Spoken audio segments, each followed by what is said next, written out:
Folks, I welcome you to the 2019 Warbirds in Review, our Wednesday edition. As you can see beside us, we have two beautiful airplanes, and that will be our program for the day, the Hellcat and the Bearcat.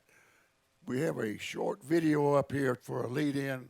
If you'll watch that, then we'll start. Thank you.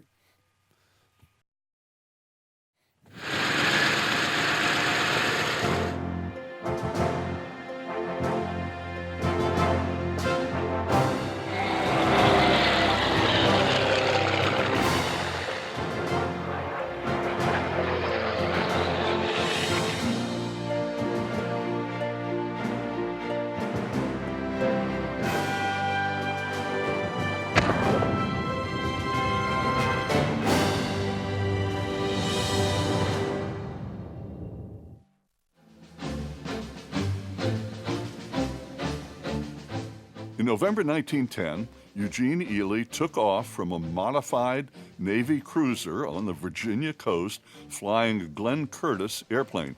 2 months later, Ely landed on a different ship in San Francisco Bay. Naval aviation was born. Training soon moved from Virginia to Pensacola, Florida, which is the cradle of naval aviation. Every naval and marine aviator to this day traces his or her start in flying to Pensacola.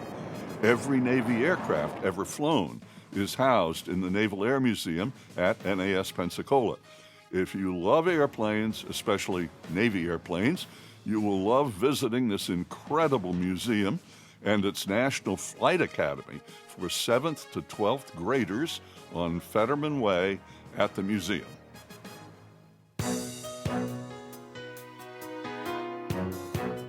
The Navy's first ace was Naval Aviator number 85, David Ingalls, in 1918. Flying a British Sopwith Camel for the RAF, he shot down 5 German airplanes in 6 weeks.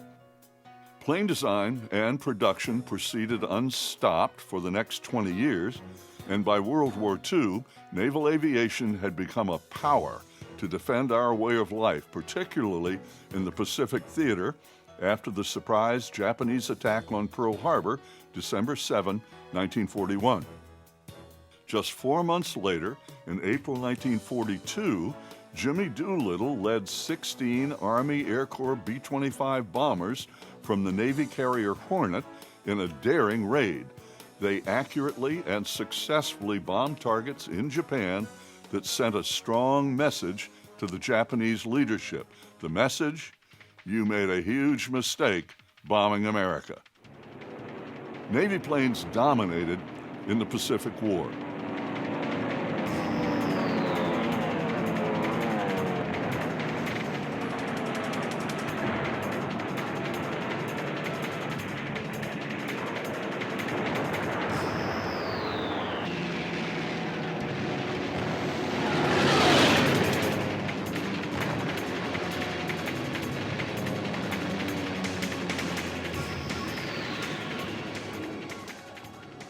Fighters, the Grumman Cat series, the Wildcat, the Bearcat, the Tiger Cat, and the Hellcat.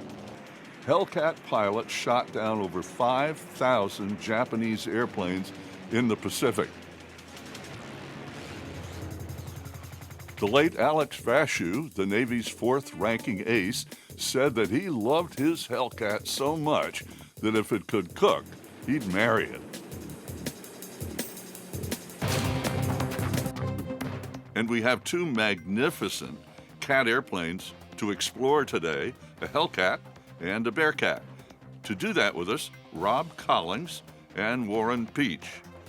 Rob is chief pilot and executive director of the Collings Foundation in Stowe, Massachusetts. He soloed at 16 and today has more than 3,000 hours in several of the Foundation's aircraft. Warren has more than 35,000 hours in a variety of aircraft. He is also an award-winning airshow pilot and is chief pilot of the Dakota Air Museum that flies Warbirds all over the world.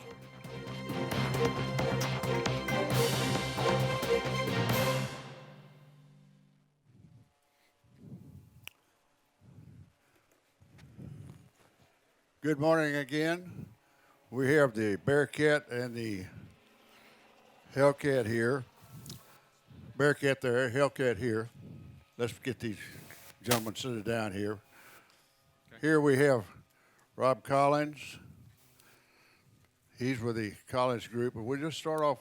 Tell us a little bit about your museum or your foundation. Thank you very much.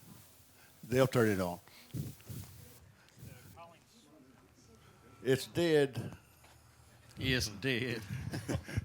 Hello. Okay, here we go. The Collings Foundation was started back in 1977 to preserve living history events. It wasn't designed to have aircraft initially. It was based around transportation events and cars. And that all changed in the mid-1980s because of events like Oshkosh and the CAF Air Show, of going there and seeing these aircraft and wanting to preserve the history. Since 1989, we've had the Wings of Freedom Tour, a B-17 Flying Fortress, B-24 Liberator, and later a Mustang, a Mitchell, and this year a P-40 Warhawk that tour around the country. And we've been to over 3,400 different tour locations in the last 30 years, bringing these aircraft to the public. But a lot of what we do is around these other airplanes, from World War I aircraft up to the Vietnam era. We have a core collection of very historic airplanes that are not on tour all the time, like this Hellcat, which we are sharing with you today. Okay, now, next we're over here, we have actually Stu's a little fill-in. And then we have Warren Pietsch over here. Warren, his airplane is down. They've got a maintenance problem, but he's here to represent that particular airplane. But we got to talk to Warren and Ron here. All right, in the Sam. district. Go ahead. My name's Warren Pietsch. I'm with the Dakota Territory Air Museum, and I brought Stu Dawson in here to fill in for me because, as Sam was just saying, our airplane didn't make it here today because of maintenance issues, and I'm sure you'll all understand that. Tom Woods is generous enough to bring his Bearcat over here, so we've got one to look at anyway, and we sure appreciate that. I personally haven't flown a Bearcat. Stu test flew our airplane before it had the maintenance issue, and so That's why we have Stu here. that's exactly right. Yeah, I could talk about the museum and other airplanes, but certainly not very smart about a Bearcat. Dakota Territory Air Museum works in conjunction with Mr. Bruce Ames, who's here in the audience today with us, and he's the guy that sponsored the Bearcat and some of the other airplanes you'll see here, the Spitfire and Lopes Hope, the Mustang. The museum in Minot, North Dakota has been there for 33 years now. We're about 55 airplanes. We've got about a dozen World War II aircraft that we fly out of there, and they fly on a fairly regular basis, do some air shows and some demonstrations and a lot of veteran work and educational programs. The Bearcat that we're working on is being done down in Breckenridge, Texas by Naval Aviation. The airplane was purchased from Mr. Dusty Dowd, who collected up parts for 3 Bearcats over a 32-year period and is still involved in helping us finish that airplane. Really happy to be here. Glad to see a good crowd like this, and hopefully we'll answer some questions. Rob, tell us a little bit about the Hellcat. What was it designed for? Did it fill its mission? Did the Hellcat fill its mission? Yeah, I would say so. The Hellcat was designed to be an air superiority fighter in the Pacific, carrier-based. It was designed to destroy the Japanese Zero, which was kind of wreaking havoc with us earlier in the war. So the first mission flown by a Hellcat was September of 1943, and they used them till the end of the war. And in total, they had about 5,200 victories for the loss of 270 Hellcats in air-to-air combat. And that was a 19-to-1 kill-to-loss ratio. That's the best ever for any piston-powered fighter, and a record that stood until the F-15. 300-plus aces were made in Hellcats. And to put in perspective what 5,200 victories is like, the Mustang didn't even break 5,000 in Europe. And you think of the number of P-51s that were there. So this is arguably, it's definitely the greatest naval fighter of all time. Historically, I would say one of the top 2 airplanes in the Pacific for the reasons we won the war. Without it, Without the SBD or Hellcat, I don't think we would have won the war in the Pacific. And they built over 12,000 of these. And that's a pretty remarkable number considering the shorter time period that they had, just about 2 years of production. And that was only one factory doing that. When you look at other aircraft production, you know, as impressive as the B-24 production was at 18,000, that was spread over 4 factories. But this was just the Grumman factory churning out these aircraft. And that's a remarkable feat. What horsepower? Give us a little specs on this thing, horsepower and armament. The Hellcat's got the Pratt & Whitney 2800 on it. It's got a 2-stage blower, about 2,000 horsepower. It's not necessarily a fast airplane. The Corsair's a lot faster, Mustang's a lot faster, a lot of airplanes are quicker, but it climbs very well and it turns exceptionally well. And the air war in the Pacific was different than Europe, and it was built for that air war. What horsepower does it have now? 12? 2,000. 2,000. Okay, but how about the armament? What armament does it have on it? Hellcat was equipped with 650 caliber machine guns, and that's the way it remained throughout the war. You look at the Dash 3 and the Dash 5, there were very little changes to the airplane throughout its production run. Well, now you've flown it a good bit. How does it fly compared to the other Warbirds? It's a beautiful flying airplane. Don't tell keep your ears closed. It's so easy to fly. And that was really one of its greatest traits is stability. You made an airplane, Grumman built an airplane that was easy for that 20, 21-year-old kid to fly because now he's going to fly it on and off of an aircraft carrier. It's a great gun platform, and you could see why this airplane made a lot of aces. Does it have any quirks when you're flying at all? I wouldn't say any quirks. I mean, it's very Grumman when you're in the airplane. Kind of feels like a TBM or Wildcat right in between. It's just kind of a Grumman feel to it. Every airplane has their quirks, but there's really no bad habits it has. You can pull on this airplane, and it's docile in the stall. Again, great for the fighter pilot. You don't want to make the airplane so tough where it's going to kill the pilot before he gets into combat. Right. And there was a lot of airplanes like that. There were really great fighter planes once the pilot learned how to fly them. Reason why the Hellcat had such a great kill-loss ratio in the Pacific, one reason, was the Corsair came in late. Corsair's a great airplane, but it was just a little too tricky on the carriers. They didn't put it out there. And they said, why bother? We have this thing. It's a killer. 19-1. How do you beat it?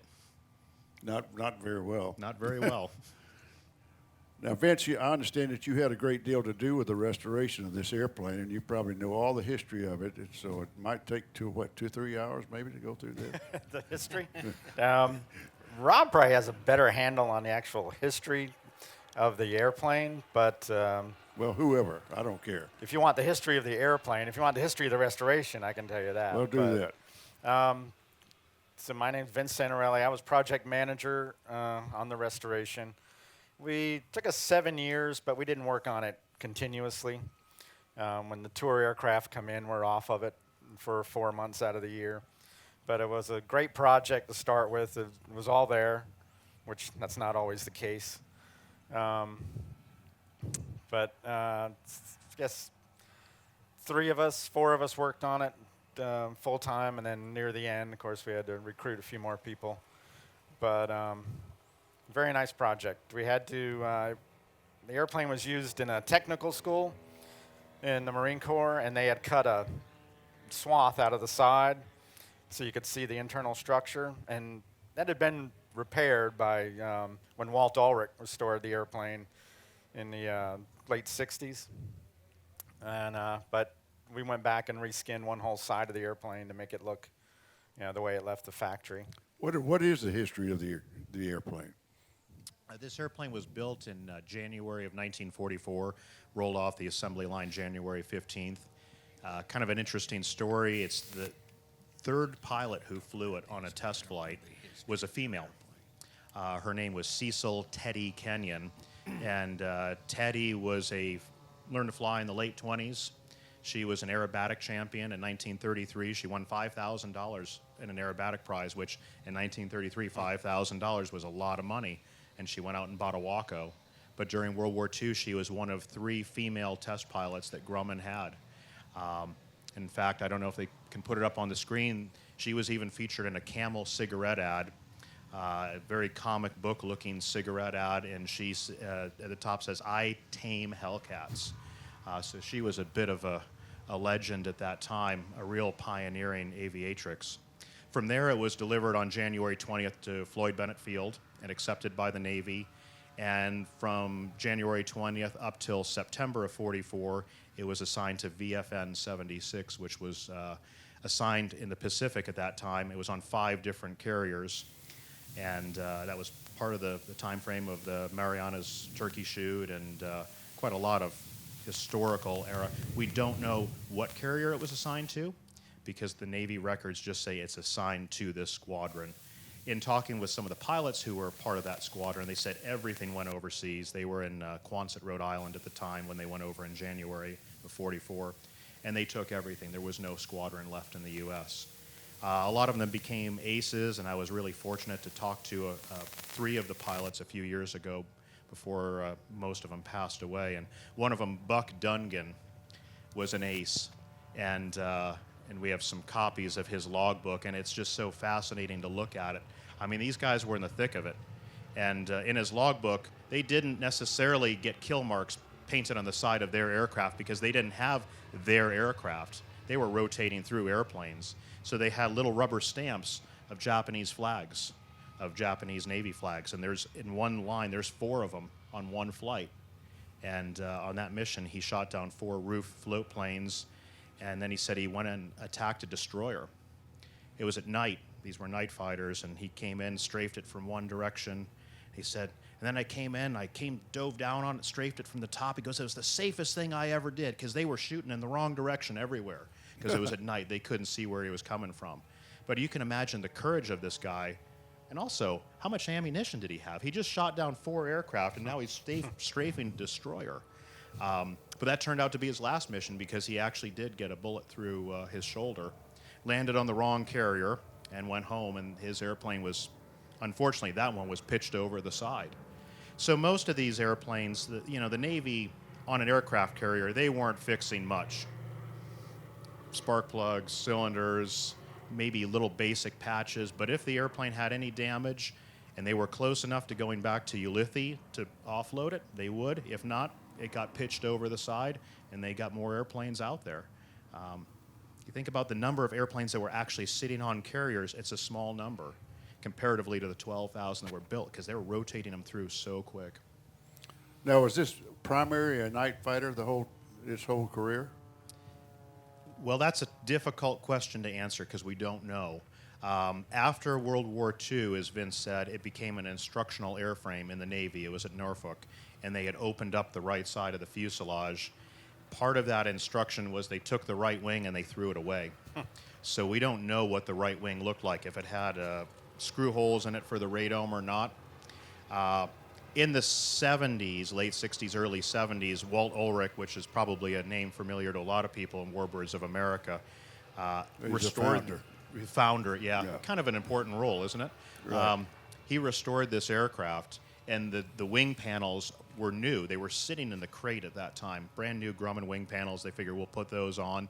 The engine, they had one, and fortunately, the logbook on the engine's a little more complete. We know it was built by Nash Kelvinator, and it went to the Pacific, and it flew combat, the engine did, and we still have that original engine on the airplane.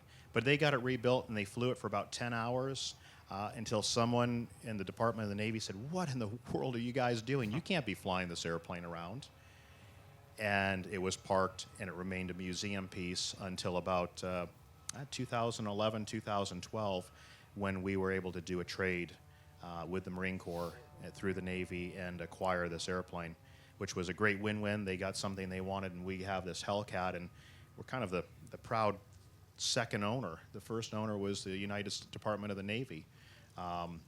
And that's pretty rare, as Vince said. The restoration, it was a complete aircraft, straight from the military, never a sport plane, never stripped out like most aircraft we might have, never had an accident. It was a real special aircraft. So when you look at it, When you look at the rivets that are in it, the side of the right side, these are rivets that were shot in Bethpage in late 1943. Rosie the Riveter actually was working on it. It's a very special airplane. Right.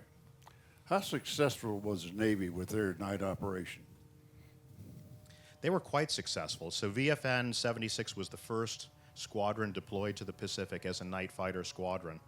And they had a large number of victories, a number of aces, night aces. The pilots would fly during the day too, because, get around Mariana's turkey shoot, there was a lot of activity going on. And everyone wanted to get in on that. But they were assigned for night carrier protection.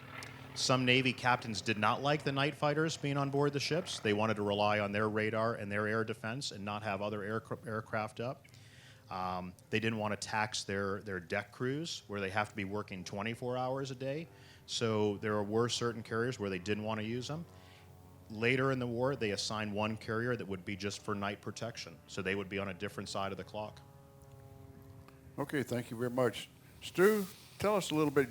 Stu is a retired. Give it to Stu. Oh, he's got one. Oh, Yeah, he's got his own yeah, head. it Look works. at that. Look at that. Oh, gosh, you look real important.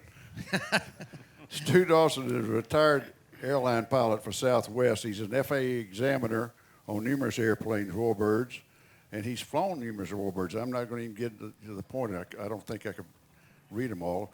And he's with Lewis Air Legends. You want to tell us a little bit about Lewis Air Legends before we start talking about the Bearcat? Well, Rod Lewis started really collecting about 15 years ago, and he's kept at it, and he's built up quite a collection of aircraft, and he's really dedicated to it. We've got one of his here, and Go ahead and mention it. huh? Go ahead and mention it. Tell us what it is. The Mosquito. And that'll be here Friday at 2 o'clock, folks. So But- please come back. He's a very avid fan of the Bearcats. He's got 4 of those, and he's got a -1 and 2 -2s and a well, if you call it a Bearcat, he's got Rare Bear. Is this the -1 and the Bear? By the way, Stu is the pilot for Rare Bear. This the aircraft that they have is a -1, and this is a -2. There's Okay. a few little differences. but Okay. Very No. little difference. Very little difference. The tail's a little taller. I think with the -1, they found out they needed a little bit more tail because it kind of sits there and Right. fishtails a little bit. But Okay, now what was the design mission of this, to replace this airplane? no, this thing's more of an interceptor than it is a fighter. I mean, it's got real good performance. It won't turn with this one as hard, but it'll climb 6,000 feet a minute. And that's what it was used for. It was get up there, shoot, and get down. It only carried about 230 gallons worth of fuel, so you weren't going very far. But it's a real high-performance airplane. It's a great airplane. What power plant do you have in it? These had 2800s like this, except they're a little bit later model engine. There were 30W, and they're 2,250 horsepower. Now, did this see service in the World War II? Yeah, but it was late. It was late. Very late. Very late, but it did. Mostly Korea, right? Yeah, it was a hot rod. It was the best that they had back then. The only other airplane that'll kind of keep up with this is a Sea Fury. Okay. How about a little bit about the specs, about the how much ammo it carried, what have you, and where it carried? The airplane weighed gross 13,000 pounds. That's what they grossed it at. It's got a 35-foot wingspan on it, and it's a great airplane to fly. It likes the 3-point position. It's very stable. It's a real easy airplane to fly. I think the Hellcat's a little bit more. It's a little tamer than this thing, but it's the performance of this thing is it just makes you smile. Now, was this all in the Pacific that they flew this? What little they flew it in? The I Second don't War? know exactly where they had it. I'm not the one for the historian. This guy right here can help you out on that. I'm sorry. Say again. Hello. I'm gone dead here. There you go. Oh, now you're back. Yeah, now I'm back. Okay. Do you know? Well, I don't have near the accuracy that Rob's been talking about, and I'm a little bit ashamed I don't know more about the Bearcat than I do.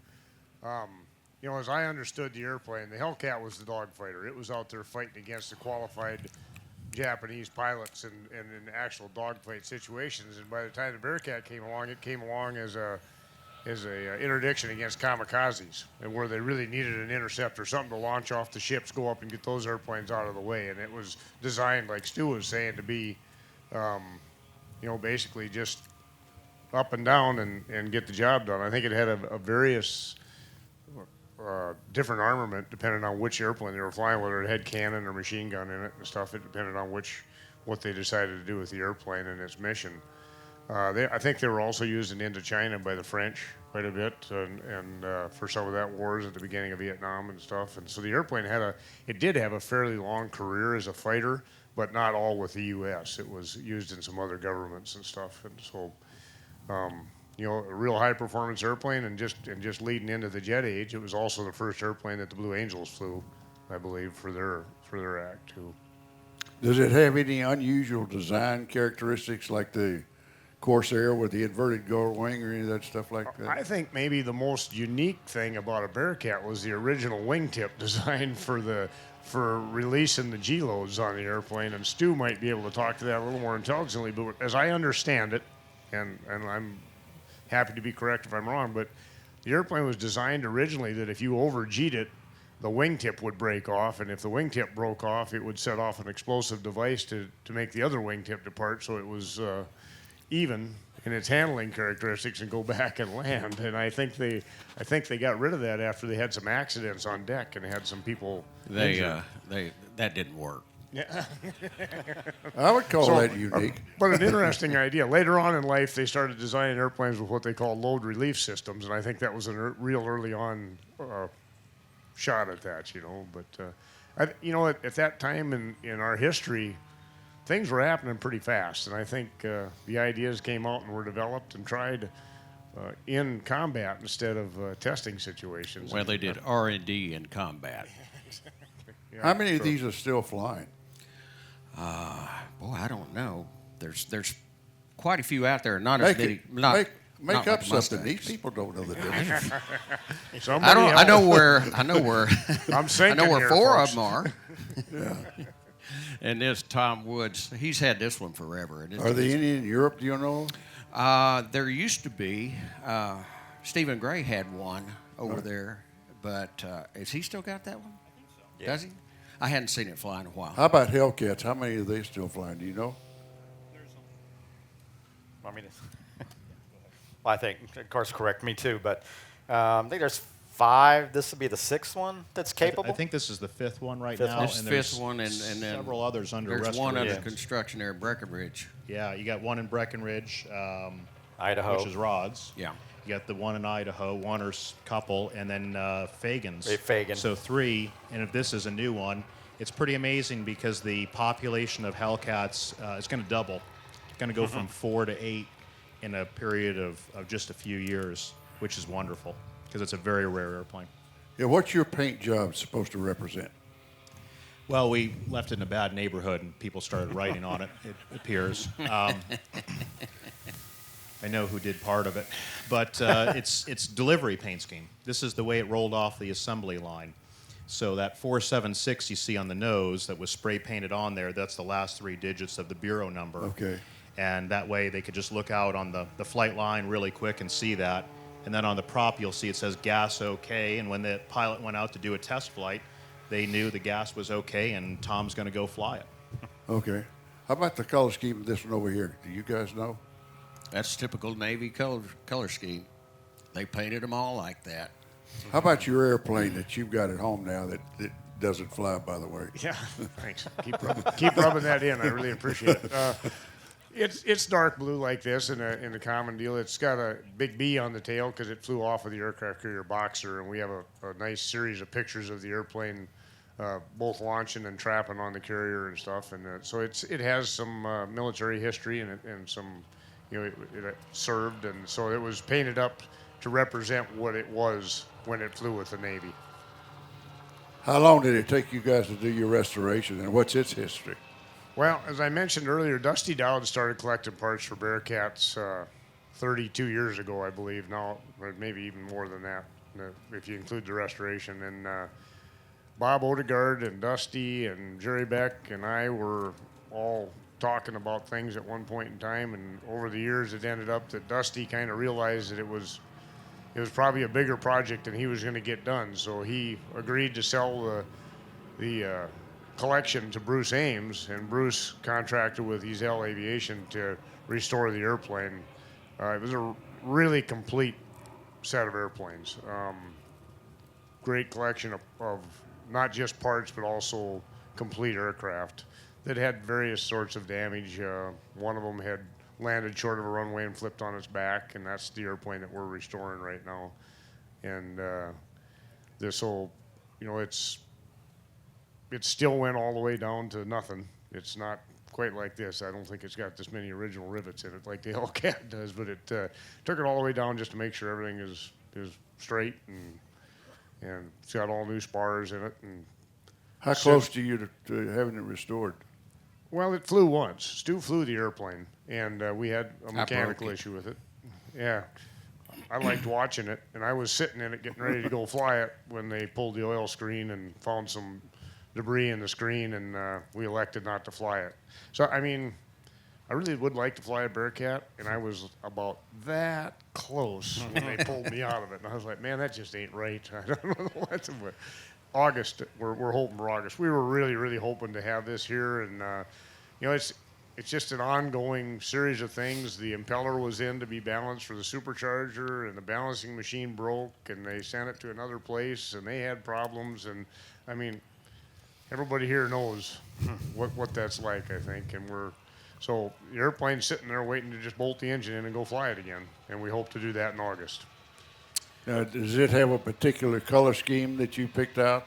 Well, as I was saying before, it's in the... No, but is it for a particular squadron or anything like that? It flew off of the Boxer, and it's a aircraft 209 is the side on, is just as it was with the Navy when it flew. It's not a particular pilot's airplane then? No. Okay. It's a real stunning restoration. Real pretty airplane. I mean, it's nice. It really is. Maybe next year. Yes.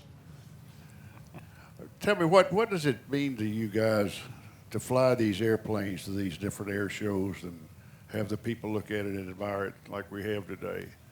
Personally, what does it mean to you? I'll start out that. I've told this story many times, but I painted a picture of a P-51 on the wall in my bedroom when I was 10 and started dreaming, and kept working towards it. And my whole life, I thought it was about the airplanes. I thought, man, I'm going to get to fly this airplane, and it goes really fast, and it's really going to be something. And once I got involved in it and started meeting the veterans and their families and hearing the stories, it became obvious to me that the airplane was a tool to get to those people and to use that airplane as a tool for honoring and educating people. And I can't help but, I flew a Spitfire down here this time that flew 74 missions in World War II, and you can't help but sit in that airplane and think about some young kid that came out of Poland and was in England fighting for his country, and trying to correlate that to what we're going through today in the world and what our responsibilities are, and to be able to look at some of those veterans and thank them and help them, I think, get through some of the stuff that were challenges for them throughout life, and to remember some of that stuff and be able to retell their stories is the biggest honor I could ever imagine. And if you can include some young people in those experiences and let them see what it took to maintain the freedoms of this country and the free part of the world, I think that's really the important part. It's a lot more than just a pretty go-fast airplane. It's a piece of history that needs to be used and used as entertainment too. Part of our motto at our museum at home is we're there to honor, educate, and entertain. And the entertainment is the hook. That's how you get people to come and look. But then once you get them in this situation, then you got to get on your soapbox and you got to tell a story. And you got to try to make people realize that this wasn't a fun time in our country's life, and it wasn't a fun time in those kids' life either. And it's something that we're all very fortunate that they did what they did. That's what it means to me. Yeah. Rob? Rob, now you're an owner and a pilot, and a lot of the owners that bring these in, they say, I'm the caretaker of this airplane. I'm not the owner, I'm the caretaker. What do they mean by that? Well, I'm not the owner. The Collings Foundation is, and it's set up as a nonprofit. Well, your company then. Because we want it to be here into perpetuity. We want a succession plan that goes well beyond my lifetime and Right. can keep these aircraft to share these stories, just to amplify everything that Warren said. We all believe in that. That's why we're here. We just love the veterans, and I would encourage everyone here, if you meet a veteran, especially the World War II veterans, take some time to hear their stories. It is absolutely remarkable. And we don't want to stop there. The Korean veterans, Vietnam, all the way up through today, they have very important stories, and we're very, very thankful for their sacrifices. So, yeah, a lot of us believe we're just going to be a temporary caretaker, a custodian of these aircraft. They'll outlive us if we do our jobs right. And we need to do that. But you need to do that by passing it on to the next generation with the young kids. And, there's a lot of our staff, including our chief pilot. Yeah, there's a picture of him sitting in the B-24 when it did a tour stop as a young kid, and now he's the chief pilot. And hopefully he inspires the next young kid who's going to be taking this into the future, because we're not going to be taken into the future all that long. And if we forget this history, it's lost. And we can never forget what happened. We can never have a repeat of World War II. Well, I know from personal experience, because I was lucky enough to fly the B-17 for 20 years on tour, that when we first started, there were a lot of World War II veterans that came out to the airplane. I'm sure you had that too when you first started. And there was times that's the first time they'd seen that airplane since the Second World War, and they had good and mostly bad memories from it. Lost their friends, what have you. And I remember one instance, a gentleman came up to me, and he had gotten his crew together, the ones that were left, they had been shot down. And he said, I'm going to tell you something about the B-17, whether you want to know it or not. He started telling this story. And unfortunately, I don't remember the whole particulars of the story, but it was about him being shot down and who they'd lost. The point being that when he got through, his wife came up to me and said, he just told you more about the Second World War than he's told me in 20 years. And it opens to the veterans and to their children and their grandchildren.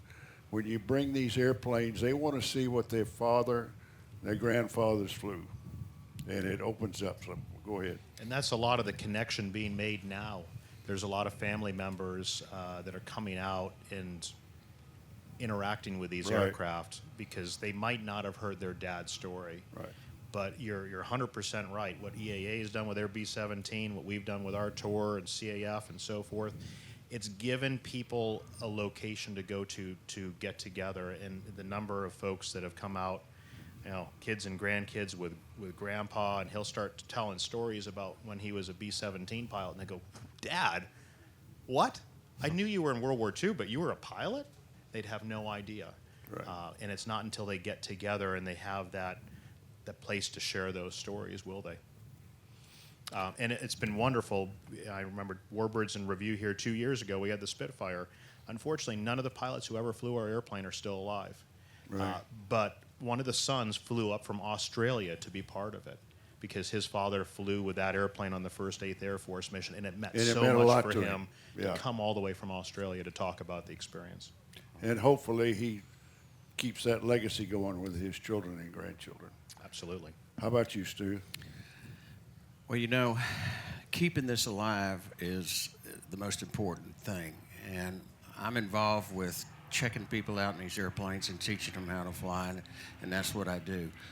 The generation that flew these airplanes in World War II is fast leaving us. And if you get a chance to talk to any of these people, you need to, and get their stories out of them and everything, because it's incredible what they did with these airplanes. these aren't jets. They don't go 500 miles an hour, and the distances that they had to go and the things that they had to do to make this work is incredible. Yeah. So we need to get the younger people involved, and nothing's better than take a kid, put him in this airplane, and take him for a flight. I mean, it makes their day, and it really makes mine. Thank you. Folks, we've got a little time here. We're going to have a question and answer. We've got experts here. So if you'll raise your hand, they'll bring the mic to you. Try not to shout at us. We're all hard of hearing. Is it on? Good morning. 3 real quick questions. Is the Hellcat flying this week? Is the Mosquito flying this week? And Mr. Dawson, are they selling those T-shirts? I don't know about the Hellcat. No on the Hellcat till Sunday. Okay. Yeah, the Mosquito is going to fly. And the shirts are over there. Okay. Hi, for someone who flies a light tailwheel, so Super Cubs, et cetera, what do you think are the right airplanes to start getting experience before you can start flying some of these heavier World War II aircraft? My recommendation would be Stearman than T6. That's what they were made for. These both being Navy carrier-based planes, I don't see tail hooks on either of them. Did they have tail hooks? I can speak to the Hellcat. Yes, it has a tail hook, and if you go around the backside, you'll see it's retracted into the fuselage. It extends electrically out. Maybe we can do a little demonstration Yeah, it afterwards. still functions. Yeah, g'day. I've been lucky enough to fly the TB Avenger in Australia and display it, and this looks like a small Avenger. Is it very similar to the Grumman Avenger to fly and to land? Thankfully, no. To land, yeah, it's simple, but maneuverability-wise, they are, a battleship versus a PT boat. They're so different. I think. I don't like the TBM very much. It's really heavy on the controls. This is very light. It feels like what a fighter should feel like, I think. Well, I was a bomber pilot in World War II, flying B-17s. And there's a...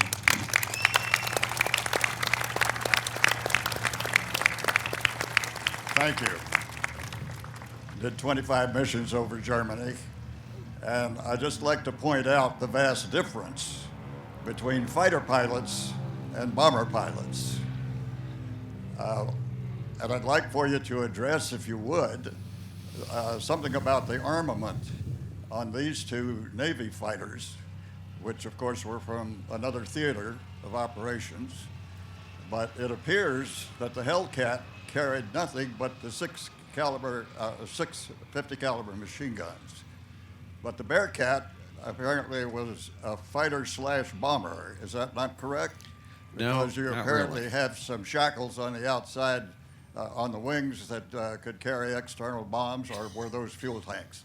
I don't think they had any bombers like that. Now, they did carry a fuel tank when they were trying to go somewhere because they don't have much internal fuel.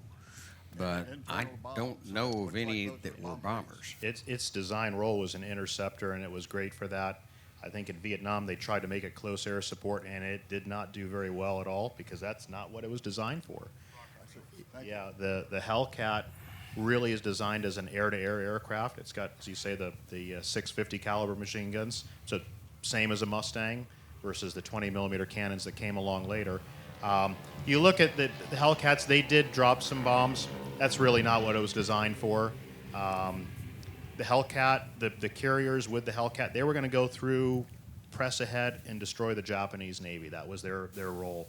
And they had SPDs or later TBFs, TBMs, and Helldivers on those carriers to do the bombing role. And then later Corsairs, they were doing more air-to-ground work, but the Hellcat, it was designed to be up higher. So Yes, sir. I was not a fighter pilot in World War II, but my father was hired by the Navy, and he actually worked in the Nash plant that may have made that engine. He supervised the line that made the pistons, and one day he retired. He refused a whole batch because they were out of tolerance, And he got called up, and the guy said, what the hell are you doing? And he said, they're not right. They won't fit, and then we're all going to be in trouble. And he said, oh, all right. Well, God damn it, good job. So I want to thank you for bringing this. I've never seen one. My dad never got to see one, and he died 5 years ago. So. Well, as someone who sits behind that engine, I'm really glad he was kicking the cylinders out if they weren't any good. Got one here? I was curious about the range of the Hellcat and how did they navigate in the Pacific with this vast ocean? Was it just dead reckoning, or do they have any radio aids? To be honest, I can't find my way around without an iPad, so I have no clue. They have this thing, this map tray in there. You know what a map is? Remember those? They're around like with phone That's books what and everything blows like out that. the window, isn't it? That's right. I lose them out the window. They have this map tray and a big plotting board, and I cannot imagine navigating around the Pacific, honestly, because not only does everything look the same, but your airfield keeps moving on you. So it must have been very challenging. These guys that went out and flew those missions, and when you read about some of these missions, especially when they're launching towards, they know they're going to come back at night. And most of these pilots, they didn't do night carrier landings. They didn't know how to do that. They were extending these ranges out way beyond where they should, especially with the bombers. I know the SBDs, a lot of these missions, they came back and they're going to land in the water. They knew that. They're going to go out, they're going to hit the force and then come back and ditch in the water. The Hellcat had a bit of a longer range, and you asked about the night fighters earlier. During one of those battles, a Philippine Sea, it was the night fighters that went up and they were finding these aircraft because they're lost all over the ocean and trying to bring them back and get on any carrier you can. And they did a really, really brave thing at that point. They said, turn on the lights. Ships at night do not turn on the lights because these waters were full of Japanese subs, and that was very dangerous, but they turned on the lights. So a lot of these naval aviators could get back on a boat, maybe not their boat, but a boat. They would Brutal. ditch beside the boat just to get close. There's a book called Night Flying Avenger about TBMs flying night missions for sub hunting in the North Atlantic. If you want to read something about navigation and stuff in there, it's a very interesting book, and it's pretty amazing what those guys did by dead reckoning time and plotting courses. Getting around, and even to the point of airplanes finding each other once they found a sub and things. It's amazing. And I had a question for the gentleman from Australia that flew the TBM. Was it 337? That's the first airplane I restored. But I was just curious. Are you next? Yes, sir. For those, there's a question from the internet. For those of the folks that are watching around the country and around the world, they're curious about where would you find these airplanes after Oshkosh? Where are they going to be on display? Where can folks see these once they're done?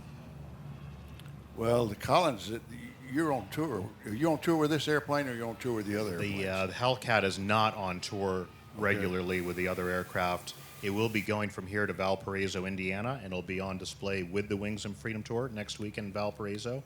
And then it will head back to the East Coast and will be at some of our New England tour stops, including Worcester. Okay. You go to cfdn.org, you can see the schedule for the Wings of Freedom Tour. Yes, sir. Oh, yes, sir. Yeah, you guys have been talking about connections with veterans. Have any of you gentlemen had an opportunity to talk to the early Blue Angel pilots who flew both of these aircraft? I have not. That's a shame. Yes, sir. Is this on? Yeah, I hope so, because you're talking. My name's Robert Roth, and I just want to say I'm named after my grandpa who flew a Hellcat. My father, George Roth, is office manager for Warbird Security. So just want to say it's a special week for everybody, but a little bit more special for me. So thanks again for the efforts to get it here. I have a question. The lady with the beautiful lady with the straw hat's got it. This one's for Warren.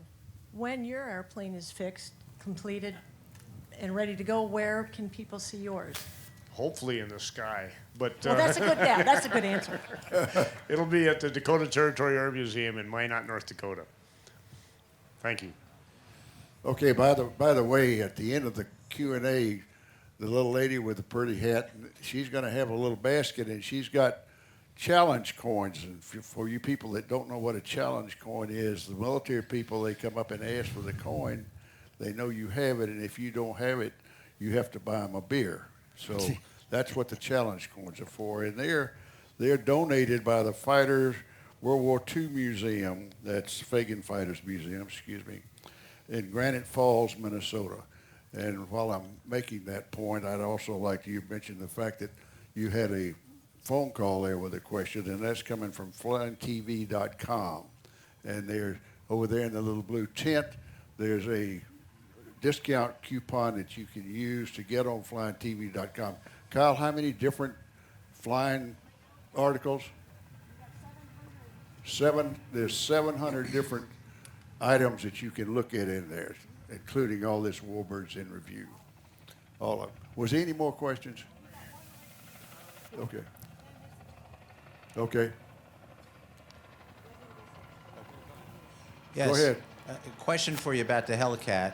What's the operating costs of the Hellcat? What kind of speeds do you use on flying in on this and coming over the fence? Can you see the runway, or is it kind of blind? The operational cost right now is probably somewhere around $300,000 an hour till we pay down the restoration. I don't know. It's a lot. I just want to say thanks to Gary out there, Carlos, Chris, some of the crew that restored this aircraft and did such a beautiful job are here. Yeah, have them stand up. Have them stand up. If it weren't for these guys and Vince and everyone back in the shop, Jeff and all the team, this airplane wouldn't be here. So it's a big thanks to them. Speed-wise, the airplane can come in pretty slow. It's indicating 80 knots. I think it's actually doing a little faster than 80 knots. That's a nice three-point attitude with that. Cruising, it's showing 175. I think, again, that's slow. It's probably true more around 190, 200. What was the other part of the question? Anything else? Visibility. Oh, yeah, it's not bad. Cow flaps block most of my view, I think. That's the harder part. Being able to see is overrated. Sorry? Being able to see is overrated. Yeah, if you want to see where you're going, don't fly these airplanes. One more question. With the Bearcat, you mentioned that it was a collection of parts. Is there enough to build another aeroplane from it? There's actually enough there for 2 more airplanes, or an airplane and a half anyway. But yeah, as this project was being built, we were manufacturing parts for another project behind it that will be for sale eventually. And Sam, I have an answer to your earlier question, at least according to Wikipedia. 13 F-8Fs, probably 14, because I don't think yours on there yet. Okay, that answers that question, I think. If we trust Wikipedia, but we know how good that is. Oh, I'm worried. Well, thank you folks for coming. We appreciate it, and come back this afternoon at 1 o'clock, and we have another show.